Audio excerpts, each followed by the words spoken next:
And this guy says this is 100% proof that it was what it looked like. So I don't know. Let's find out. Hey guys, Freedom Voice here. I wanted to do a video. And like I said before, y'all, make sure you go subscribe to all the people that we're watching tonight. Everybody is tagged down in the description. The videos are linked down in the description on the YouTube channel. So y'all go show some love. On the case of Mica Miller, showing 3 reasons why I believe Mica Miller was gang stalked. Here you can see her best friend, see her with her best friend. And I want to show you sort of Google Earth view of the outside of the pawn shop. I want to do this video in 2 parts. The first part is going to be here at the pawn shop, showing how she came in and how people were following her, stalking her inside the pawn shop. Right now you're looking at the exterior, and she would drive in here and park her car. And here is actually surveillance video after she parked her car. It's in the top left corner. There you can see the black car with the yellow circle around it. You can also see her walking inside the pawn shop.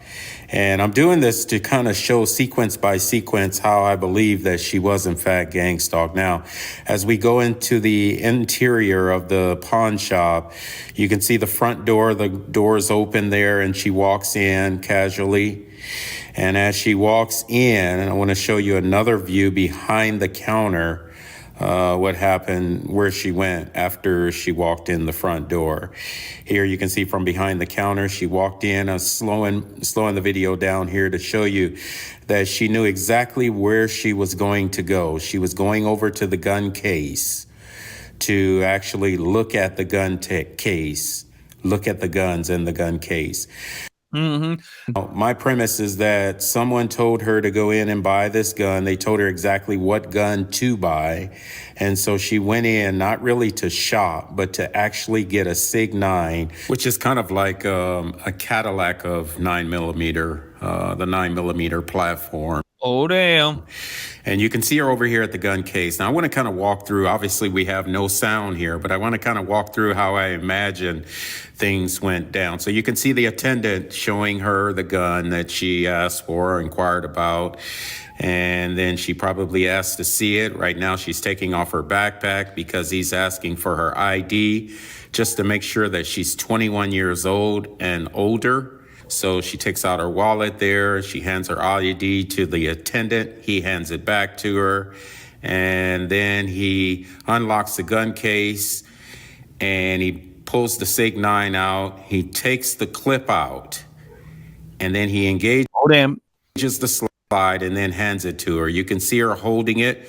She engages the slide once or twice to make sure that, there's nothing in, making sure that the firing pin works. And I'm sure she knew exactly how to handle guns is the point I'm trying to make. I mean, that's what her dad said. At this. You can look at her and tell. Now, why am I talking about this? I'm talking about this because I don't believe at all that she unalived herself. I believe that someone told her to meet them, whoever it was, whether it was someone else besides J.P. Miller or perhaps J.P. himself, I'm not sure. But someone told her to meet her after she purchased the gun at a certain location. And you'll see. Ooh, y'all. Huge, moment. What if she made the 911 call and purposely did it exactly the way that she did it because she knew that this was happening? And she's like, I want my family to know exactly where I am. Maybe not because she was planning on actually, deleting herself, but because she knew that something like this kind of crazy situation was going on. Whoa. Chills, y'all. What do you think about that? I mean, it's all speculation. We have no clue, and nobody's been charged with anything. Nobody's been, anything, right? But I'm just saying, what if? But think about that, y'all. That is pretty crazy. later on in the video that she actually kept looking at her watch as well. You know, she seemed like she was on a schedule. So she hands the gun. Oh, yeah. Why would you look at your watch if you were doing that? And back to the attendant. The attendant then gets the cover, the case for the actual gun, and he'll come back here and frame in a minute. And you can see them over on the right side, the far right.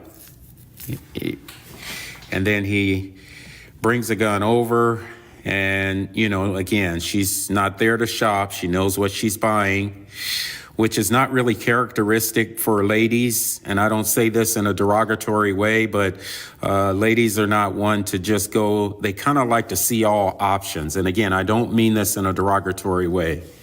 I'm saying that That's not derogatory at all. That's the truth. a lot of times ladies, but so do we. I think everybody likes to look at options. Like, very rarely do we just go in and get the first thing that we see. they like to see That's impulsive. every option. She's not there to look at every option. She's there specifically for the Sig 9. I believe someone told her to get the Sig 9, that it was kind of like the Cadillac of guns. And so she went in to do that. Now, she's waiting on the attendant. He's going back to get the case and all the instructions for the actual firearm. And then he would bring it back up. In the meantime, Brooke, it wouldn't be the first time, and it probably won't be the last time either. You're going to see here in a minute, that's what's going to come in the top of the frame, up top of the top frame.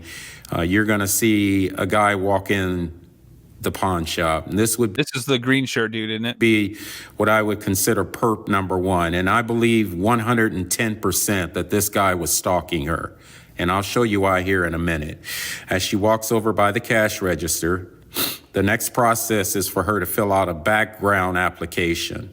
So she comes in, you can see, and I'm zooming it and slowing it up. She's handing her ID to the attendant. And as she hands her ID to the attendant, he then takes her ID and sets it on the counter. He takes the background application. He kind of goes over the parts that she would need to fill out. And this is all for a reason. I believe they have cameras on the ceiling that's recording her ID sitting on the counter as well as the application. And they're also recording her filling out the application. She's going through the legal way of purchasing a gun. Someone who would commit suicide, in my opinion, would not do this. They would not go through these preliminaries for purchasing a firearm only to go and shoot themselves. If they wanted to do that, they would simply get a burner gun off the dark web or something like that. But she's not only filling out a background application, but they're going to take her photo here. And unless people just don't know how to do that, you know what I mean? I could see some people going this way just because they're like, well, it doesn't matter if I do any of this stuff because it's not going to matter afterwards, you know? Just a minute. But I kind of understand what he's saying. All this is important for the purchase of this firearm. Now, this is unique to South Carolina. In places like California, where I live, you have to have sort of like an 18-day waiting period, and it's a longer process. Now, I'm zooming in. Now, notice the gentleman walking in at the top of the screen. This guy right here, suspect, definitely, in my opinion, strikes me as a perp. Notice how he's not really there to buy anything. He's just sort of window shopping. And he's not really looking for anything specific. He's just looking at everything that he can see. As I pan out and kind of show you, you can see his shoes at the top of the frame there, still in frame. And he's going to come back in. In the meantime, Mica is filling out the background application. And he comes back in frame here, hands in his pocket. He has on the black shirt, black pants with a red stripe. And you'll notice as I zoom in on him, he's just kind of looking at the bulletin board there, looking at pictures. This guy here is suspect, guys. It's as though he's not in here to buy anything. That is pretty weird, because what the hell is on those pictures? Like, what is that stuff? Why would you be looking at that? In my it's like, what? Opinion, he's one of the stalkers. Definitely. And I'm going to show you why in just a minute. We're going to follow him as he walks around the store. Again, he's looking at the bulletin board, just kind of reading information. You know, people that go in and look around, you know, they tend to have items that are priority that they want to look at. This guy goes over to the spy camera case. He's looking at the spy cameras. Then he goes over to what appears That's weird. to be, not sure, maybe printers, look like printers for a computer. And he's just kind of looking at everything. In the meantime, you can see Mica Miller here filling out the application, but I want you to keep your eyes on what I consider perp number one. You can see him over on the far right, and he walks down aisle number 3, and just kind of browsing around looking. And in the meantime, he comes back out from that aisle. He looks at, again, the case, I guess, with the printers there. Then he goes down the next aisle, and he's just kind of looking around. Now, we're going to see a lot of him. There's a lot of footage showing what he's doing. But I want to kind of go back and talk a little bit about Mica Miller and kind of the motive that I believe brought her to purchasing the firearm on April 27th. I believe that, again, someone told her what to buy, and they told her to meet them somewhere specific. So she's following instructions. She finished the background application, hands it back to the attendant, and she's waiting now for... She does look at her phone and look at her watch a lot. I know we all do, but like, think about it. If, you know, like it's a little bit weird. The attendant to enter all the information into the computer, where they would in fact check her background immediately, and once the background clears, they would give her the firearm. Now, again, as I mentioned, in states like California here where I live, there's an 18-day waiting period, so you can't just walk in and purchase a firearm and get it right over the counter, unlike South Carolina. Another thing I want you to notice, to the right of Mica Miller, you see a monitor on the counter there. I want to just point out that monitor. That's not hers. That was there when she walked in. But this is going to become very important when I show proof that she's being stalked, and she knew it too. Remember the monitor on the counter, guys. Notice that it's there, and notice that she's not paying any attention to it. This is going to become important later on. Now, I want to call your attention back over to the right side of the screen. You're going to see in just a minute the perp come back in frame. And when he comes back in frame, you'll see that he is, in fact, still looking around the store. He's just kind of browsing, walking. I believe that she knew he was there. It's not like she was really worried about it or paranoid about him, but she did, in fact, notice him. Now, the attendant is filling out the application, going over information as it relates to purchasing a firearm. What I find interesting about the case also is that if you look at the Melanie, thank you. Police reports for this case, you'll notice that in the police reports, they did document the fact that the police confiscated, or I should say JP Miller had the police confiscate her guns. She had guns already, but they had been confiscated because of her quote unquote mental illness or mental, You what? Whoa. you know, inducement to mental She already had things. Why go get this one? health hospital.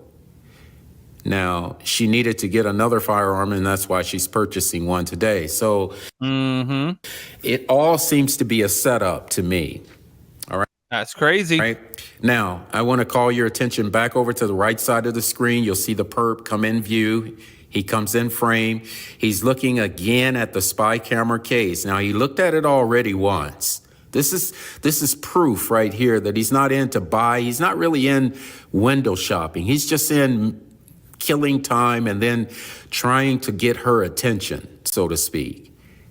He walks back over, and then he comes behind. Now, perp number 2 just came in with the red shirt. Notice how she looks over her shoulder at him, and she stares at him. Now, I'm going to show that again. Notice, she looks at him, and she stares at him for a while. With the little kid, too?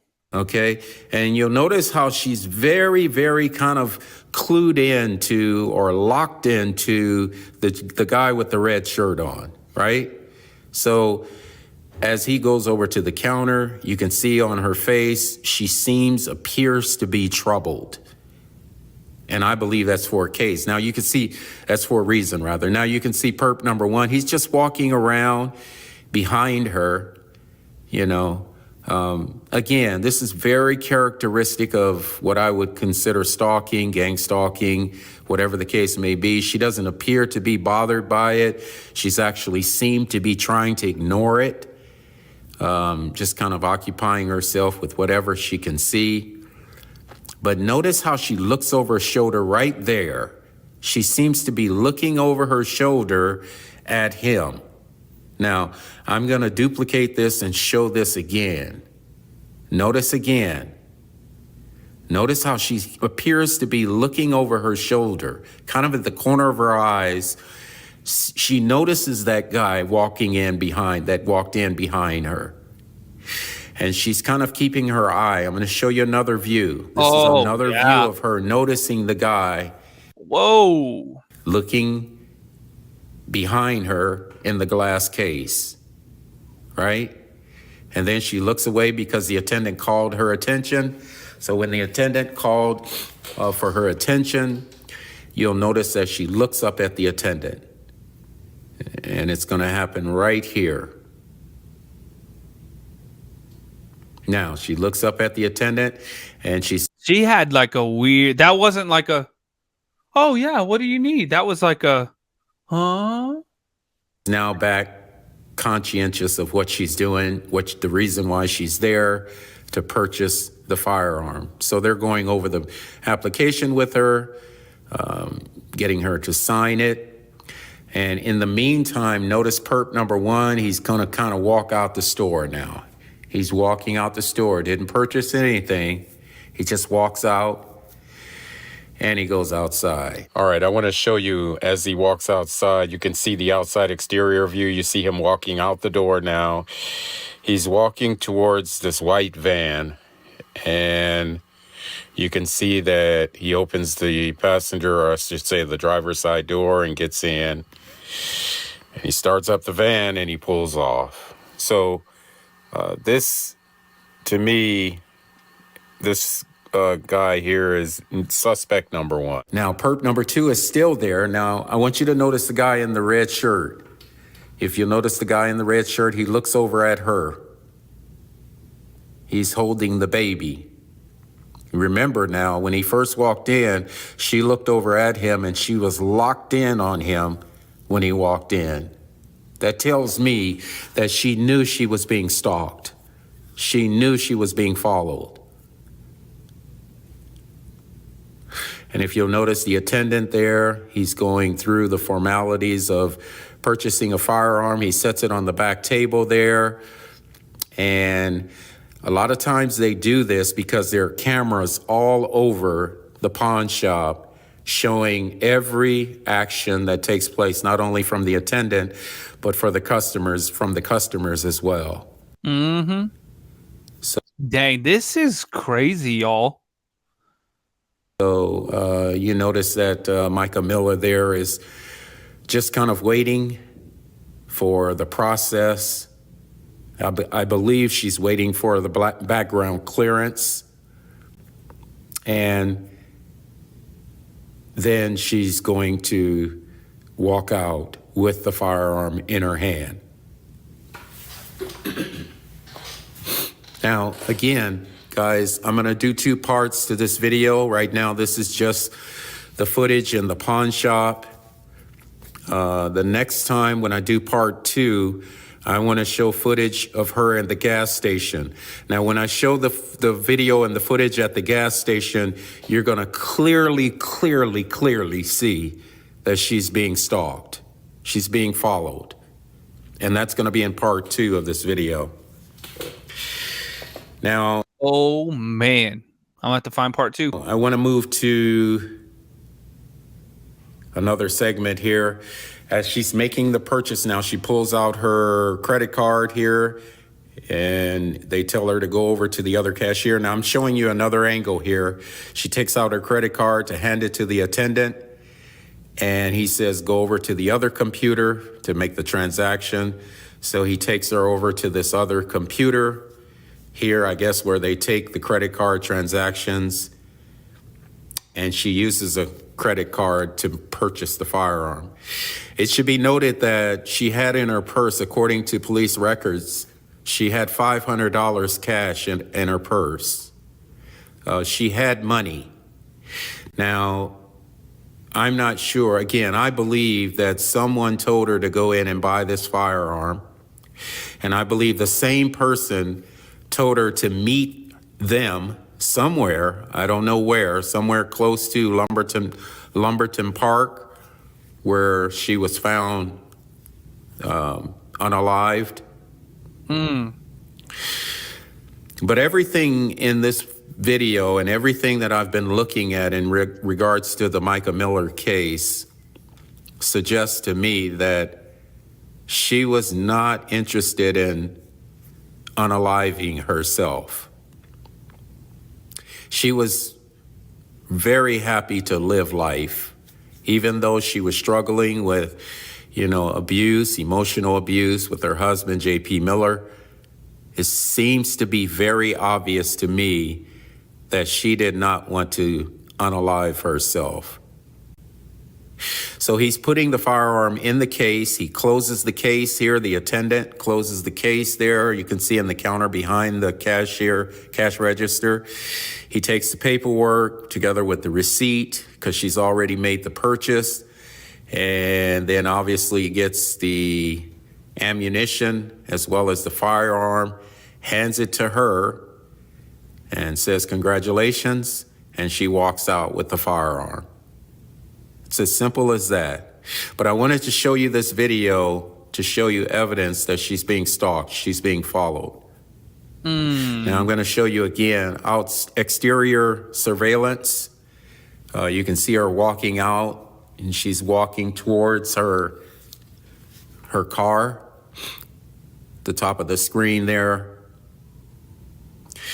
And you can definitely see that she has that firearm in her hand.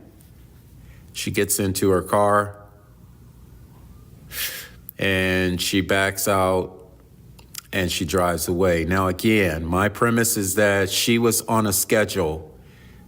My premise is that, and this is alleged, everything that I'm saying in this video is alleged, but I believe she allegedly was scheduled to meet someone somewhere, and they told her, before you get here, purchase a firearm. And the reason being is because, again, as I mentioned earlier, police records had indicated that all of her firearms that she had while she was married to J.P. Miller had been confiscated, because of the mental health, the mental health She was committed. diagnoses that she had received. And they saw nothing suspicious about any of this, y'all.